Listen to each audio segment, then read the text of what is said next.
International standards తో quality education అందిస్తుంది futuristic edu initiatives.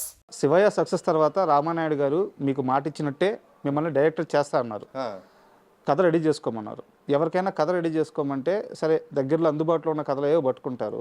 But దీనికంటే ముందే మీరు డైరెక్టర్ అవ్వాలనుకొని పోసాని కృష్ణమురళి గారి దగ్గరికి వెళ్ళి వాళ్ళ భార్య బిడ్డల మీద ఒట్టేపించుకొని నీ దగ్గర ఉన్న కథ నాకే ఇవ్వాలి, నేను ఎప్పటికైనా డైరెక్టర్ అయితే నాకు ఈ కథే కావాలని ఆయన చేత వాళ్ళ భార్య పిల్లల చేత కూడా వాళ్ళ మీద కూడా ఒట్టేపించారట. అవును సార్. ఏంటి ఆ కథ, ఎందుకు అంత నమ్మకం ఆ కథ మీద?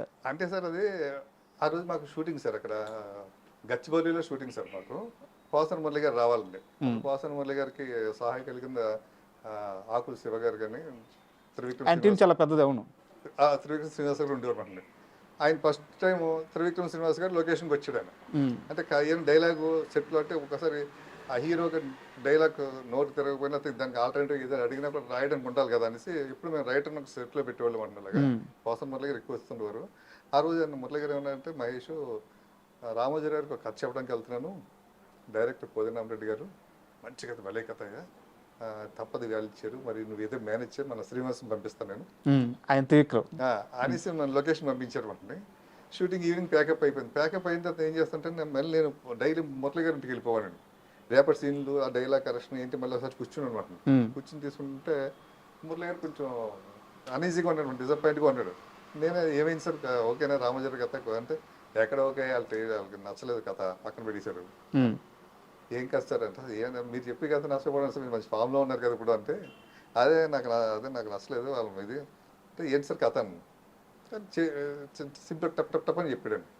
సార్ ఈ కథ సూపర్గా ఉంది సార్, ఈ కథ నేనే డైరెక్ట్ చేస్తాను, నాకు ఏమన్నా సార్ ఈ కథతో నేను డైరెక్టర్ అవుతాను, సార్ నొప్పించుకుందాం, రామారావు గారిని నొప్పించుకుందాం అంటే, అలాగా మరి కోదినామరెడ్డి గారు ఆయనకి ఏదో కథ ఇచ్చేసాను సార్, ఫెయిల్యూర్ కథ కదా ఇంకా ఆయన దృష్టిలో ఉన్నది, ఆయన పెద్ద ఇంట్రెస్ట్ చూపించరు, ఇది నేను చేసుకుంటాను సార్, ఇది మీకు మాత్రం ఎవరికి వద్దని చెప్పేసి ఆ పిల్లలు అందరం ఒట్టేయించుకున్నాడు అంట. రోజు ఒట్టేయించుకుని ఆ కథ నా పక్కన పెట్టి ఆ తర్వాత వేసారా పోసారి గారు ఒట్టేసారా? వేసాడు. లేదు మీకు ఏం చేద్దంటే, పోసాని మురళి గారికి నీకు రుణపడి ఉన్నానే మహేష్ అన్నాడండి. ఏం చేద్దంటే ఆయన డ్రీమ్ సురేష్ వర్సెస్లో కథ రాయాలని, ఓకే రైటర్ అవ్వాలని కోరికనండి. ఆయన చాలా కాలం పడి కోరిక, ఆ కోరిక నా వాళ్ళు తిరిగింది సార్, శివయ్యతో తిరిగింది. అవును. దాంతో ఆయన ఇంక నేనంటే చాలా ఇష్టం, అంటే చాలా బాగా ప్రేమగా ఉండేవాడు ఆయన. ఈ కథ నా కోసం అలా పక్కన పెట్టేశాడు మనం. బట్ నాకేంటంటే ఆ కథ స్టార్ట్ అవ్వలేదు సార్. ఫస్ట్ ఈ కథ మీ దగ్గర ఉన్నప్పుడు సరే నాయుడు గారు పిలిచి వేరేదో ట్రై చేద్దామని చెప్పేసి ప్లాన్ చేశారు. మీరు ఆ కథ మీద కూర్చున్నారు, రెండో కథ మీద కూర్చున్నారు. అది సరిగ్గా కుదరట్లేదని చెప్పి పరుచూరి గోపాలకృష్ణ గారిని తీసుకొచ్చి ఒక హీరోకి చెప్పిస్తే, ఆయన వర్షన్ ఒక హీరోకి చెప్పిస్తే కనీసం ముందుదైనా కాస్త బాగుంది, కానీ ఇది అసలు బాగలేదన్నారంట. ఎవరు ఆ హీరో, ఏందా కదా? అంటే ఫస్ట్ ఏం చేసి ఈ కథ మేము చేసుకున్నాం సార్. అలాగా చేసుకున్న తర్వాత ఏమైందంటే, రామానాయుడు గారు ఇళ్ళలో ఒక బెంగాలీ సినిమా ఒకటి కొన్నారండి. ఆ టైంలో బెంగాలీ సినిమా ఒకటి చేస్తుండేవారండి. కొని ఆయనకు బాగా నచ్చేసిందండి. కొన్ని నచ్చి, మహేష్ ఈ సినిమా నువ్వు డైరెక్ట్ చేయవయ్యా అన్నారు. నేను ఒక లవ్ స్టోరీ రెడీ చేసి పెట్టుకున్నాను కదా, ఇంకా నాయుడు గారు చెప్పలేదు నా కథ. మేము ఈ లోపల ఈ బెంగాలీ కథ చేయమన్నారు ఏంటి అనేసి అన్ని సినిమా చూసాం సార్. చూస్తే తెలుగులో చాలా సినిమాలు వచ్చాయండి.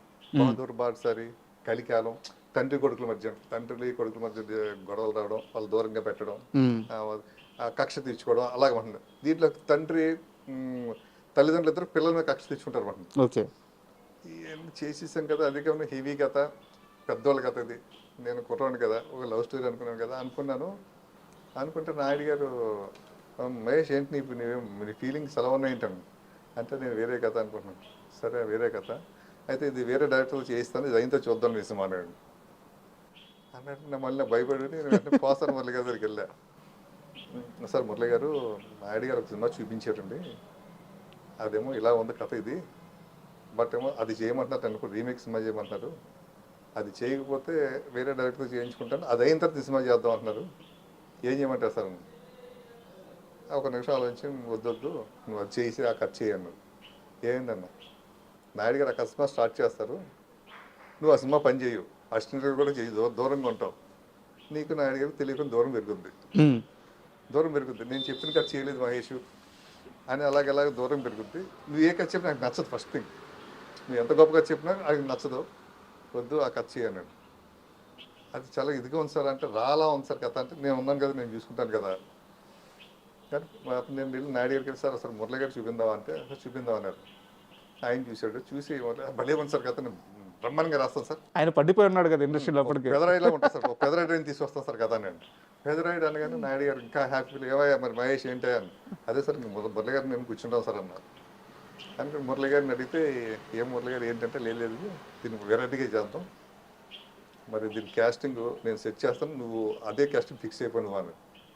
దీంట్లో ఫాదర్ వేషం కృష్ణ గారిని పెట్టుకుందాం, మదర్ వేషం విజయశాంతి గారిని పెట్టుకుందాం, ఫిక్స్ అయిపోను.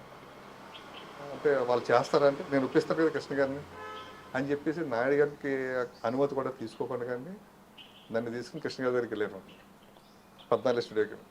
దాన్ని పరిచయం చేశారు, బాగా మాట్లాడారు కూర్చుని. సార్ ఇది సార్ కథ ఎలా అనుకున్నారు, ఇది కదా సరిగా అంటే మీ గెటప్ భారతీయుడిలో కమల్ హాసన్ గారి గెటప్ సార్ మీది, తెల్ల హెయిర్ సార్, లాల్చీ పైజామా వేసుకుంటారు సార్, దాంట్లో లింగి కదా మీరు లాల్చీ పైజామా వేసుకుంటారు సార్, నోట్లో సిగరెట్కి ఎలా కాల్చుతుంటారు సార్ అని విజువలేషన్ చెప్తే ఆయన అలా భలే ఉంది గెటప్ అన్నాడు. కథ ఇలాగ ఉంటుంది సార్, బాగుంది అన్నాడు. మీ భార్య విజయశాంతి సార్ ఈ విధంగా ఉంటుంది సార్ ఇది చెప్తే ఓకే చేద్దాం అని అన్న నేను నాకు తెలియదు, నాకు హుషారు వచ్చిందని కృష్ణ గారు సరే చేద్దాం. కృష్ణ గారు కూడా చాలా ఇంట్రెస్ట్ చూపించారు కథ మీద, గెటప్ కూడా మురళి గారు బాగా ఎనాలిసిస్ చెప్పారు అని అనుకుని మళ్ళీ నెక్స్ట్ నాయుడు గారి దగ్గరికి మేము స్క్రిప్ట్ వర్క్ చేసి నాయుడు దగ్గరికి వెళ్ళాం. ఎవరిని పెడదామయ్యా అని సార్ నాయుడు గారు అడిగారు పోసాన్ గారు.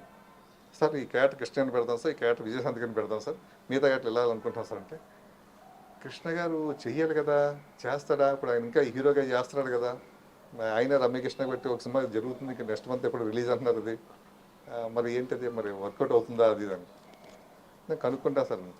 కృష్ణ గారు చేస్తాను నాకు అభ్యంతరం లేదా అన్నాడు. ఆల్రెడీ మీరు కనుక్కున్నారుగా. ఓకే అన్నాడు. అయితే పోయి కనుక్కోండి పోయి మాట్లాడి మీరు పోయి మాట్లాడి కృష్ణ గారితో అన్నాడు. వెళ్ళి కృష్ణ గారి దగ్గరికి వెళ్ళి 10 నిమిషాలు కూర్చుని నాయుడు గారు ఫోన్ చేసి కృష్ణ గారితో మాట్లాడించి కథ బాగుందని మంచిగా అని చెప్పారు చేద్దామండి అనగానే నాయుడు గారు అంటే ప్రిపేర్ అయిపోయింది. అది ఒక కాలనీ కావాలి సార్, కాలనీ సెట్ రామానాయ స్టూడియోలో నానకరం గూడలో. వెంటనే నాయుడు గారు పీకెట్ రంగా గారిని ఆర్ట్ డైరెక్టర్ గారిని పిలిపించండి, కాలనీ సెట్ డిజైన్ చేయించి సెట్ మొత్తం వర్క్ స్టార్ట్ అయిపోయింది, వర్క్ అంతా స్టార్ట్ అయిపోయింది. స్క్రిప్ట్ అయిపోయి డైలవేషన్ అయిపోయిందని నాయుడు గారు రీడింగ్ ఇచ్చేసామండి. ఫుల్ హ్యాపీ అయిన తర్వాత ఏమైందంటే సినిమా ఇంకా స్టార్ట్ అవ్వడానికి ఇంకొక 15-20 రోజులు ఉంటుంది అనగా మన పరచూరి బ్రదర్స్లో గోపాలకృష్ణ గారు వెంకటేశ్వర గారు నాయుడు గారితో ఏమంటే మరి కృష్ణ గారి సినిమా మన రిలీజ్ అయింది కదా, ఆయన డైరెక్ట్ చేసాడు మానవుడు దానవుడు అని, ఆడలేదు సినిమా అది, రమ్యకృష్ణ పెద్ద కాస్టింగ్ కదా, మరి మీరు ఒకసారి ఆలోచించండి ఆ కథ గురించి అనేసి అన్నారు. అంటే కథ ఆయన చూసాకే చెప్పారు నాయుడు గారు. అవును చెప్తే నాయుడు గారు కొంచెం డైనమోలో పడ్డారు. పడిన తర్వాత కూడా నాయుడు గారు పెద్ద లెక్క చేయలేదండి. ఆ తర్వాత వేరే డిస్ట్రిబ్యూటర్లు ఇంకా వేరే రకరకాలు ఇంకా స్టూడియోలో ఉన్న డైరెక్షన్ డిపార్ట్మెంట్ అందరూ కూడా చెప్పడం మొదలు పెట్టారు నాయుడు గారు. సార్ కామెడీ లేదు సార్ సీరియస్గా ఉంది సార్, ఇప్పుడు ఈ సినిమా చూస్తారా సార్.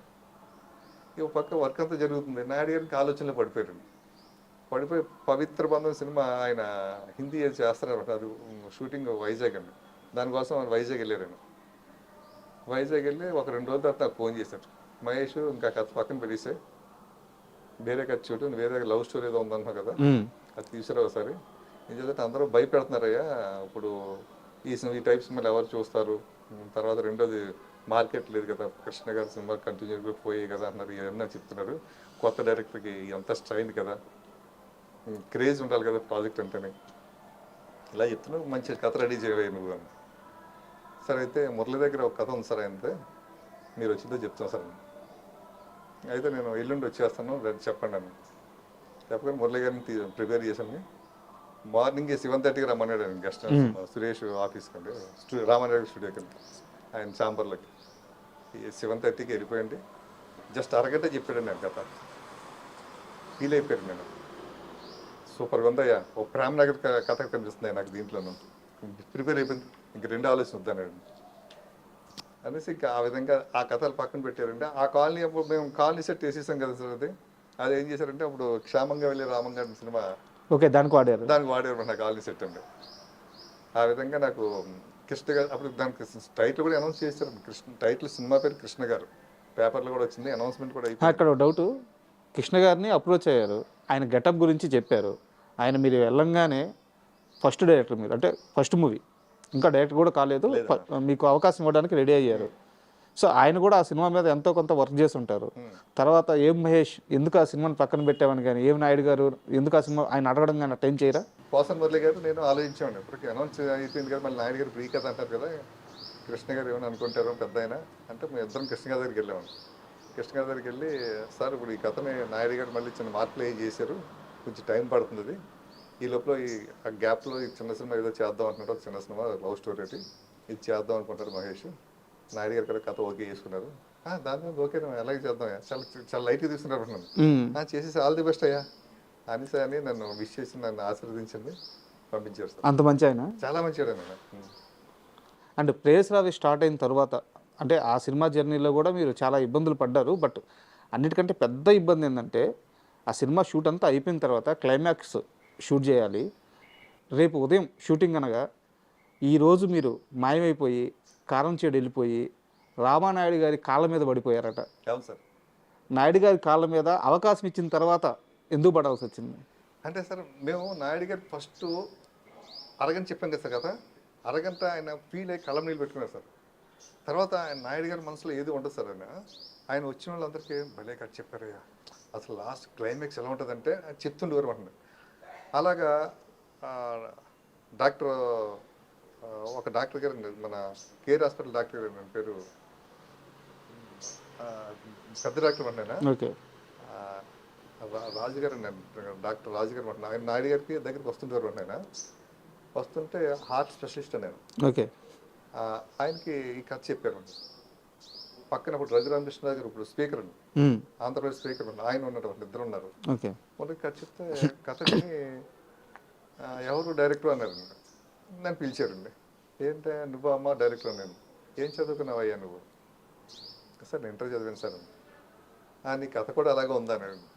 ఏం సార్ అని, ఎవడో ట్రైన్ కింద చచ్చిపోతే వాడు హార్ట్ ఆపరేషన్ ఎలా చేస్తారయ్యా? హార్ట్ ఆపరేషన్ ఏంటో తెలుసు, దానికి ఫండమెంటల్స్ ఉంటాయి, దానికి ఇది ఉంటుంది, ఒక గ్రూప్ బ్లడ్ గ్రూప్ ఉంటుంది, దానికి ఇది ఉంటుంది, మొత్తం ఏం చెప్పుకుంటూ వస్తే నేను బ్లాంక్ అయిపోయాను, మా రామానాయుడు గారు కూడా ఇద్దరం బ్లాంక్ అయ్యండి. బ్లాంక్ అయ్యి సరే ఇది పొలిషనెస్గా ఉంటుంది, నవ్వుతారే ఇది అన్నాడు. నేను అలాగా అనుకుని నేను సరే అలా ఆలోచనలో ఉన్నాను. ఈ లోపల ఒక 2 రోజుల తర్వాత ఆర్బి చౌదరి గారు వస్తే రామానాయుడు గారి దగ్గరికి, రామానాయుడు గారు మళ్ళీ కథ చెప్పారండి. కథ అంతా బాగుంది, రామానాయుడు గారు క్లైమాక్స్ మార్చండి అన్నాడు. శ్రీకాంత్ని కంటిన్యూగా ఫ్లాపులు కదా శ్రీకాంత్ చచ్చిపోతే ఎవడో చూస్తారు, అదే కానీ శ్రీకాంత్ గుండె ఇవ్వడం ఏంటి, వెంకటేష్ 4 కోసుకుంటేనే జనం పట్టించుకోలేదు, శ్రీకాంత్ గుండె ఏంటి అనేసి ఈయన కొంచెం ఇదిగా మాట్లాడి, అక్కడికి కథ బాగుంది, ఆ క్లైమాక్స్ మాత్రం మార్చండి అంటే నాయుడు గారికి. ఇంకా ఆర్బి చౌదరి గారు మాట అంటే బాగా గట్టిగా, అంటే ఆయన మంచి రైటర్గా ఎన్నుకుంటాడు, కథలు బాగా చూస్తుంటాడు కదా. నాయుడు గారికి స్ట్రాంగ్ పడిపోయింది. పిలిచినాక మహేష్ మనం అనుకున్నది కరెక్ట్ కాదు అనిపిస్తుంది, అది ఎవరు చెప్తే వాళ్ళందరూ నెగిటివ్గా చెప్తున్నారు, క్లైమాక్స్ మార్చండి అయ్యా అని. మాకు శివ ఈ సినిమాకి కూడా ఏంటంటే ఫస్ట్ క్లైమాక్స్ వేరండి, షూటింగ్ వెళ్ళే టైంకి ఇంకా షూటింగ్ ఒక 1 వీక్లో ఉంటుంది కనుక క్లైమాక్స్ మార్చేసామండి. ఆ క్లైమాక్స్ సినిమా ప్రాణం అయిందండి. అలా ఇప్పుడు నాయుడు గారు క్లైమాక్స్ మార్చుకుంటాం, సరే అయితే సార్ ఒక పని చేద్దాం సార్, క్లైమాక్స్ లాస్ట్లో పెట్టుకుంటాం సార్, ముందు ఇప్పుడు క్లైమాక్స్ గురించి ఆలోచిస్తుంటే మనం ఇంకొక 1 వీక్లో షూటింగ్కి వెళ్తున్నాం, డేట్స్ అన్ని పోతాయి కదా సార్, యాసీ కథ అంతే అదే కథ ఉంటుంది, క్లైమాక్స్ కూడా మార్చాలి కదా, శ్రీకాంత్ చచ్చిపోకూడదు, బతకాలి, ఆ సంఘాన్ని కలిపేసేయాలి అంతే కదా సార్, దాన్ని ఆలోచిస్తాం సార్, కొత్తగా ఆలోచిస్తాం సార్. సరే అలా అనేసి మేము షూటింగ్కి వెళ్ళిపోయాం సార్. ఆ ఎపిసోడ్ మాత్రం ఆ లాస్ట్ 2 డేస్ వరకు మాత్రం అలా పెండింగ్ పెట్టేసాం సార్. ఈ లోపల ఏంటంటే నా షూటింగ్ స్టార్ట్ అయిన ఒక 10 రోజులకి మా రామానాయుడు గారికి తెలుగుదేశం పార్టీ ఎంపీ సీట్ ఇచ్చారు. ఇంక ఎంపీ సీట్ రాగానే ఇంకా ఆయన వాళ్ళ కాన్స్టిట్యున్సీకి వెళ్ళడం, ఇంకా తిరగడం, ఇంకా హడావుళ్ళు ఉండేవారండి. ఇంకా మా షూటింగ్ అయిపోతుంటుంది, ఇంకా క్లైమాక్స్ ఒకటే తీయాలండి. ఆ క్లైమాక్స్ తీయడానికి రైల్వే స్టేషన్ పర్మిషన్ ఎన్ని కావాలి అంటే నేను అనుకున్న క్లైమాక్స్ కానీ. అవును, ఫస్ట్ మేము రామానాయుడు గారు అంతా ఓకే ఇస్తున్నాం క్లైమాక్స్ కానీ. బట్ ఇక్కడ ఏంటంటే క్లైమాక్స్ వేరే క్లైమాక్స్ కావాలండి. ఇంకా నాకు ఎవరు పడతారు క్లైమాక్స్ రెడీ అయిందా నాయుడు గారు అడుగుతున్నారు, ఆ క్లైమాక్స్ లేదు కదా అది ఇదని. సరే నేను నాయుడు గారితో మాట్లాడతానులే అని రేపు షూటింగ్ అండి. పోసన్ మురళి 2-3 రకాలు చెప్పాడు, ఏది నాకు నచ్చలేదండి. నేనుగానే మౌలలి స్టేషన్కి వెళ్ళండి. ఆ స్టేషన్లో అప్పుడు నాగేశ్వరరావు గారు అని ఉండేవాడు టేస్ట్ మాస్టర్. ఓకే, ఆయన నేను పరిచయం చేసుకుని, సార్ ఇలాగే సార్ ఇది విధంగా సినిమా సార్, ఒక ఆపరేట్ షూటింగ్ ట్రాక్ పక్కన చేసుకుంటారు సార్, మీకు ఎవరికి డిస్టర్బెన్స్ ఉంటుంది సార్. మా రామారెడ్డి గారు లొకేషన్ అక్కడికి వెళ్ళారు సార్, క్యాన్వాసింగ్కి వెళ్ళారు సార్. ఆయన ఇప్పుడు పర్మిషన్ నాకు కష్టం అయిపోతుంది కదా సార్ అంతే. మీకు ఏ ఇబ్బంది లేకపోతే ఎవరికి ఇదవ్వదు కదా, ఎవరు సార్ మేము మీకు నాది భరోసా సార్. కానీ ఏదో పాపం ఆయన బతిమాలితే సార్ చేసుకుని నేను చెప్తాను అన్నాడు. నేను చూసుకుంటాను, నేనే ఉంటాను రేపు ఇక్కడ అని వెళ్ళి అదే కారులో రామారెడ్డి దగ్గరికి వెళ్ళండి. ఆయన ఇంటి దగ్గర కూర్చున్నాను. ఆయన క్యాన్వాసింగ్కి వెళ్ళారు మాట. క్యాన్వాసింగ్కి వెళ్ళి వచ్చేసరికి నైట్ 9:30 అలాగే అయిపోయింది. నన్ను చూసి షాకు, ఏమై ఇక్కడ ఉన్నామంటే మార్నింగ్ షూటింగ్ ఉంది కదా అన్నారు. అంటే ఆయన ఎక్కడ ఉన్నా కూడా ఇక్కడ ఏం జరుగుతుందో ఎప్పటికప్పుడు అప్డేట్స్ ఉండేది. ఉంది సార్, నేను ఒక నిమిషం మీతో మాట్లాడి వెళ్ళిపోతాను వచ్చాను సార్. నేను లాస్ట్ కార్యకర్తలు అందరికీ లోపలికి వెళ్ళి ఏంటి అంటే లోపలికి వెళ్తాను సార్. రూమ్లోకి వెళ్ళి డోర్ వేసేసి కాల్ మీద పడతాను. పడిపోయి ఏంటి అని సార్, నేను ఎవరో మీకు తెలియదు సార్, నన్ను మీ సంస్థలో అసిస్టెంట్గా పెట్టుకున్నారు, నాకు ప్రోత్సాహం ఇచ్చారు, నన్ను డైరెక్టర్ కూడా చేశారు. మీకు ఫస్ట్ ఏం చెప్పామో అది మీరు ఫస్ట్ ఇంప్రెస్ చాలా ఫీల్ అయ్యారు. మధ్యలో ఎవరెవరో ఏదో అన్నారని చెప్పేసి మీరు అది మార్చమన్నారు. దాన్ని మించి క్లైమాక్స్ నాకు రావట్లేదు సార్. పోసన్ మురళి గారు ఇదో చెప్పాడు, పోసన్ మురళి గారు ఎన్ని చెప్పినా నాకు ఎక్కట్లేదు సార్. ఈ ఒక్క అవకాశం సార్, నేను మీరు అనుకున్న దానికన్నా 4-5 రోజులు ముందే తీసిన సినిమాని, షెడ్యూల్గా మనం వేసుకున్న డేట్స్ కన్నా ఎక్కువ అయింది. 1-2 రోజులు నాకు కేటాయించండి, ఒక్క రోజు సార్, నాకు 2 రోజులు కూడా ఒక్క రోజు ఇవ్వండి సార్, నేను తీసి పెడతాను సార్. ఈ క్లైమాక్స్ నచ్చలేదు అనుకోండి సార్, మీరు చెప్పిన వేరే క్లైమాక్స్ చేద్దాం సార్. ఒక్క అవకాశం సార్ ఇది. వన్ డే మనం రోడ్డు మీద వస్తే షూటింగ్ చేస్తారు, ఏదో వర్షం వచ్చి అప్సెట్ అయింది అనుకోండి సార్. అంటే ఇంకా ఆయన గారు ఇదంతా కాళ్ళ మీద పడి అడుగుతున్నారు. కింద కాళ్ళ మీద పడిపోయి లేచి ఇంకా దాన్ని ఇలా పెట్టేసండి, ఇలాగే ఉన్నాండి. అంటే ఇంకా ఆయన ఆలోచించి అదే టైంకి ప్రవీణ్ అని మేనేజర్ ఫోన్ చేసాడు మన నాయుడు గారికి. సార్ డైరెక్టర్ ఏమైపోయాడో తెలియదు సార్, అప్పుడు నాకు మొబైల్ లేదండి. లేదు, ఇంట్లో లేడు, ఎక్కడ లేడు, రేపు మార్నింగ్ షూటింగ్, ఏం చెప్పాలో తెలియట్లేదు, టైం చూస్తే 9:30 అయ్యింది, మరి ఏం చెప్పమంటారు సార్, క్యాన్సిల్ చేయమంటారు సార్, ఏంటి సార్. ఎక్కడ ఉన్నాడు మహేష్, నా దగ్గర ఉన్నాడు, ఇక ఇతను ఏదో చెప్తున్నాడు, ఇంకా పెట్టేసాను షూటింగ్ రేపు పెట్టుకుని, మహేష్ ఏం చెప్తున్నాడు కదా, అది ఫాలో అయిపోయినాను. ఎంత అదే ఫోన్లో, బాబు రేపు మార్నింగ్ షూటింగ్, మౌలాలి షూటింగ్, అందరూ 6:30 కల్లా అక్కడికి వచ్చేసింది లొకేషన్కి అని చెప్పేసి, అంటే నేను ఇంకా సేమ్ ఆర్టిస్టులు సేమ్ సీన్స్ అంతే, ఇంకా 2 ఏం మార్పు ఏం లేదు అని చెప్పి బయలుదేరి నేను కార్లో వచ్చేసి మౌలాలి వచ్చేసింది. మార్నింగ్ 5కి వచ్చేసాను. వచ్చే స్టేషన్ దగ్గర అలా కూర్చొని అక్కడే స్నానం చేసి అక్కడే కూర్చునండి. ఈ లోపల యూనిట్లు వచ్చారు. ఇంకా ఆ విధంగా మేము సో ఫైనల్గా మీరు అనుకున్న క్లైమాక్సే ఉన్నింది. నాయుడు గారికి కూడా అది బాగా నచ్చింది, సినిమా కూడా సూపర్ హిట్ అయింది. అవును సార్. బట్ ఇక్కడ నాకు డౌట్ ఏంటంటే, సినిమా సక్సెస్ తర్వాత ఒక స్టార్ హీరో మిమ్మల్ని తన కారులో ఎక్కించుకొని, స్టార్ హీరో కాదు స్టార్లకే స్టార్ హీరో మెగాస్టార్ చిరంజీవి గారు ఆయన తన కారులో ఎక్కించుకొని నైట్ అంతా మిమ్మల్ని అలా తిప్పి శ్రీకాంత్ గారి దగ్గరికి తీసుకెళ్ళి, అవును సార్, లొకేషన్కి వెళ్ళాను సార్, ఆయనతో ఆయన్ని తీసుకొని వచ్చి నైట్ అంతా పార్టీ ఇచ్చి, అవును సార్, మహేష్ మనం సినిమా చేద్దాం అంటే ఎందుకు చిరంజీవి గారికి అంత ప్రేమ, ఆ రోజు అంత ఉత్సాహం ఎందుకు వచ్చింది? చిరంజీవి గారికి శ్రీకాంత్ గారికి బాగా ఇష్టం అండి, చాలా ప్రేమను సొంత తమ్ముళ్ళకి ఫీల్ అవుతుంటారు మనం. అవునా? ఆ టైంలో శ్రీకాంత్ గారు కంటిన్యూ ఫ్లాప్స్ అండి, ఆయన చిరంజీవి గారి దగ్గర చాలా బాధపడుతుండేవారు. అటువంటిది ఈ సినిమా పెద్ద హిట్ అయిందండి. హిట్ అయిన తర్వాత ఇంట్లో డైనింగ్ టేబుల్ దగ్గర చిరంజీవి గారు అందరూ మాట్లాడారు, శ్రీకాంత్ మళ్ళీ ఫోన్లో మంచి హిట్ పడిందంటే అదే టైంలో నాగబాబు గారు అక్కడ ఉన్నారు. అన్నయ్య, ఆ సినిమాలో నేను యాక్ట్ చేశాను, భలే ఉంది సినిమా, కొత్త కూర డైరెక్టర్ బాగా తీసాడు సినిమాని, చాలా మంచి సినిమా, అది చూస్తుంటే రకం ఫీల్లో ఉంటాం సినిమాని అని నాగబాబు గారు చెప్పారు. చెప్పగానే చిరంజీవి గారు అంటే శ్రీకాంత్ గారు ఫోన్ చేశారు. శ్రీకాంత్, కంగ్రాచులేషన్స్, నేను సినిమా చూడాలనుకుంటున్నాను, నైట్ ఏమైనా ప్రివ్యూ ఏర్పాటు చేయన్నారు. అప్పుడు ప్రసాద్ ల్యాబ్ లేదు సార్, ప్రసాద్ ప్రివ్యూ లేదండి, ఫిల్మ్ ఛాంబర్ అంటే శ్రీకాంత్ అంటే నాకు ఫోన్ చేశాడు. ఫోన్ చేసి మహేష్ అన్నయ్య సినిమా చూస్తా అంటున్నారు, మరి కొంచెం ఏర్పాటు చేసి పెట్టు. నేను అదే రోజు నేను తిరుపతి వెళ్ళి గుండు కొట్టించుకుని వచ్చేటమాట అండి.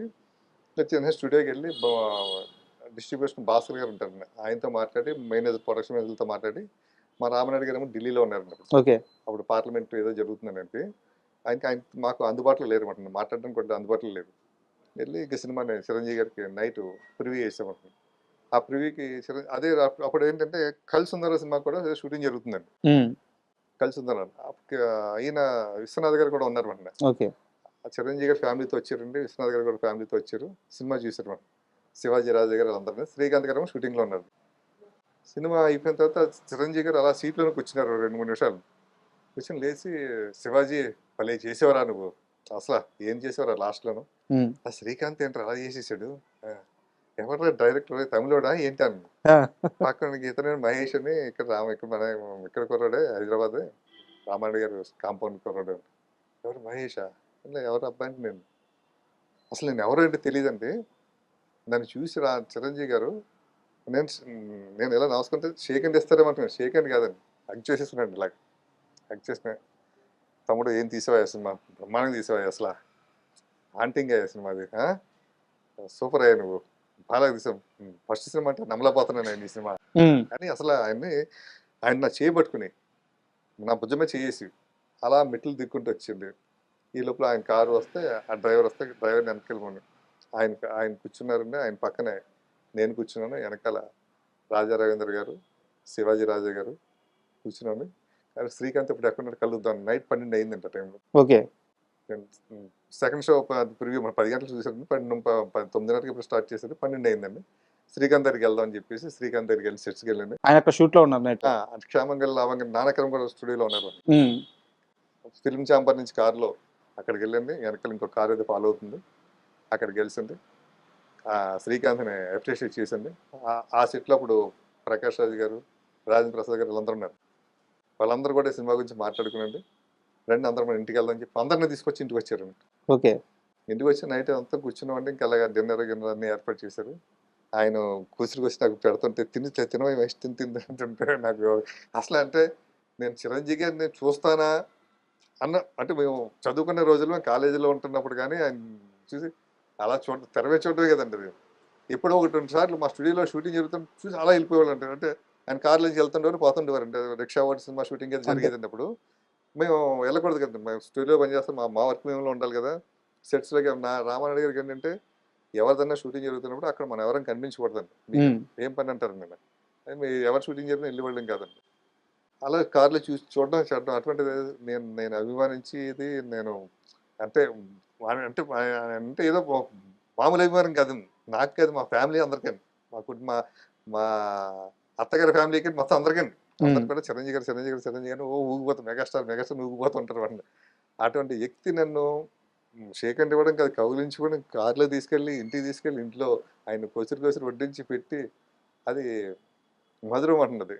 అప్పుడే అన్నారు మహేష్ మంచి కథ రెడీ సినిమా చేద్దాం అంటే ఒక మెగాస్టార్ రేంజ్లో ఉండి ఈ సంబరం ఒక చిన్న పిల్లల్లాగా ఇలా ఆనందపడడం ఇదంతా కారణం కేవలం శ్రీకాంత్ మళ్ళీ లైమ్ లైట్లోకి వచ్చాడు, శ్రీకాంత్ మళ్ళీ సక్సెస్లోకి వచ్చాడు, ఒక కొత్త కుర్రాడు వచ్చి ఒక మంచి సినిమా తీశాడు, ఇంతేనా?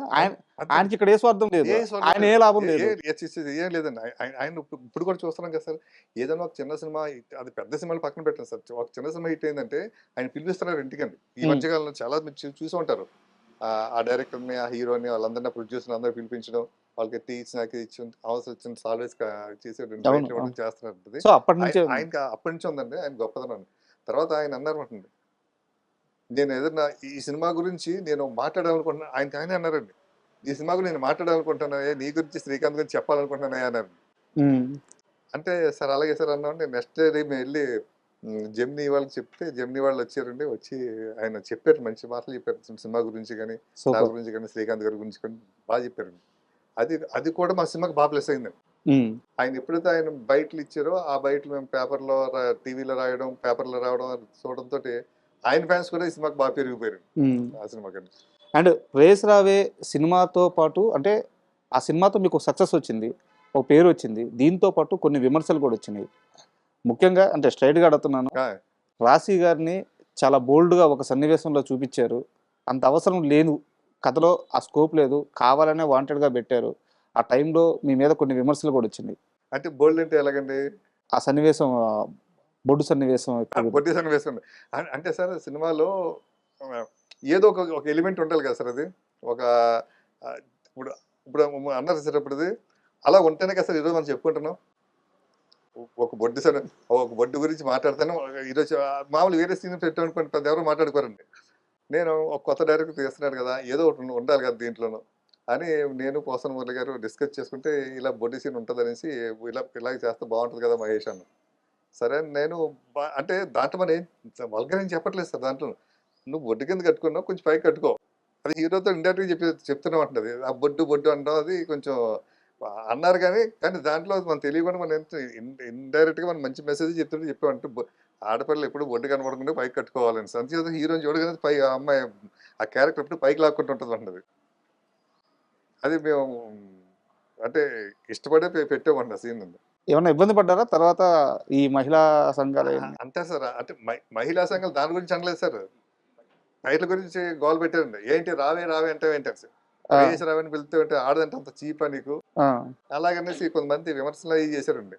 రావే రావే అందరికి నన్ను అప్పుడు సినిమా రిలీజ్ కాకముందండి. సినిమా రిలీజ్ కాకముందు కొన్ని సంఘాల వాళ్ళు వచ్చి మాట్లాడుతుండేవారు.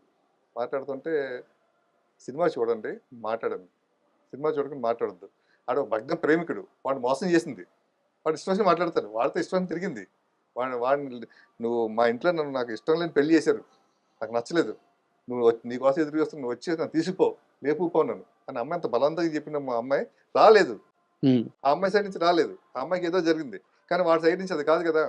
ఇంత రెచ్చగొట్టి నేను అయిపోయింది, నా జీవితం అయిపోయింది, అయ్యో నేను ప్రేమించిన అమ్మాయి పెళ్లి అయిపోయింది, ఇంక నేనేంటి అని నేను ఆగిపోయాను. అలాగా ఆగిపోతే అమ్మాయి ఇది తాళి కాదు, దుడ్డు కాదు, నువ్వు రా, నేను నీతో వస్తున్నాను, వాళ్ళందరికీ బుద్ధి చెప్తాం, నాకు మొత్తం తీసుకుని అని చెప్పిన అమ్మాయి, వాడు రెచ్చగొట్టిన అమ్మాయి రాకపోతే వాడు అలాగే మాట్లాడతాడు. ఓకే, అందరికి వాళ్ళు సినిమా చూసిన షటప్ అయ్యేస్తారు. ఇదే డిస్కషన్ మాకు రవీంద్ర భారతిలో అభినందన సభలో వచ్చిందన్నమాట. ఎవరో ఒకలా అంటే దాని గురించి ఇదే క్లారిఫికేషన్ ఇచ్చారన్నమాట. ఇప్పుడు ఒక కుర్రోడు ఆడు ప్రేమించాడు, ఇష్టపడ్డాడు, పెళ్లి అయిపోయింది, వద్దు అయిపోయింది మన జీవితం సరే అని అనుకున్నాను, నా రాతంతా అనుకున్నప్పుడు ఆయన రెచ్చగొట్టింది ఈ అమ్మాయి. రెచ్చగొట్టిన అమ్మాయి రావాలి కదా, ఆవిడేదో మళ్ళీ అక్కడ సెంటిమెంట్ ఇరుక్కుపోయింది. ఇప్పుడు వాడి సైడ్ నుంచి వాడు మాట్లాడింది కరెక్ట్, వాడి సైడ్ నుంచి వాడు మాట్లాడింది కరెక్ట్, ఈవిడ సైడ్ నుంచి ఈవిడ కరెక్ట్. ఆ తర్వాత ఆడియన్స్ డిసైడ్ సినిమా చూసినాక అర్థమైంది. అప్పుడు అంటే ఇప్పుడు దాకా మీరు చెప్పిన ఈ జర్నీలో అంటే ఒక్క సినిమా అయింది, మనం ఇప్పుడు దాకా మాట్లాడుకుంది ఒక్క సినిమా గురించే ఇంత ట్రావెల్ చేయాల్సి వచ్చింది మీరు. అయితే ఈ మొత్తం ప్రాసెస్లో మీకు అండగా ఉండింది రామానాయుడు గారు, ఆయనతో పాటు పోసాని గారు. అవును సార్.